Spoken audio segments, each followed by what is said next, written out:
Hello, and welcome to the Holy Comforter Episcopal Church YouTube Bible study. I'm Jimmy Abbott, the priest at Holy Comforter Episcopal Church in Spring, Texas, and I have just a couple of thoughts and reflections for you on the gospel lesson for this upcoming Sunday, January 31st, 2021. It's Mark chapter 1, verses 21 through 28. This is the story of Jesus teaching for the first time at the synagogue in Capernaum, and we also have the story of the first exorcism, the first conflict with a unclean spirit in the Gospel of Mark.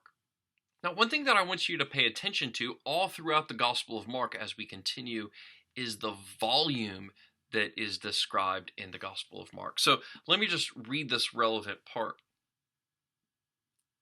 Just then there was in their synagogue a man with an unclean spirit, and he cried out, "What have you to do with us, Jesus of Nazareth? Have you come to destroy us? I know who you are, the Holy One of God."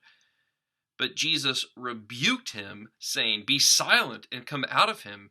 And the unclean spirit, convulsing him and crying with a loud voice, came out of him. Interesting, right? You have Jesus saying, "Be silent." You have him crying out in a loud voice. We're going to get that all throughout the Gospel of Mark.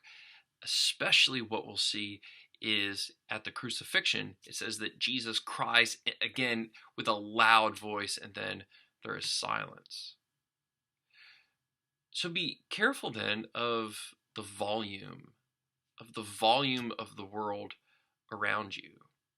And sometimes I think loudness can distract us from God.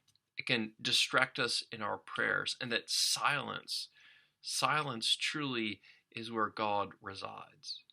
You know, I'm reading this new systematic theology book by my old professor, Kate Sonderegger. She says that the temple is bathed in blood and in silence. Think of all those places in the Holy Scriptures where we come across that silence. I think of Elijah in the cleft of the rock, and God was not in the loud wind or the thunderstorm, but God was in the silence, the sound of sheer silence.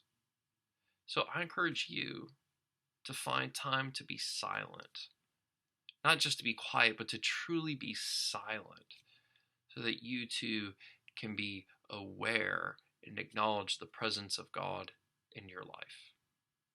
Thank you so much for joining me for this brief Bible study. I'd love to hear from you about some of the ways that you keep quiet, the ways that you keep silence in your times of prayer. Thank you.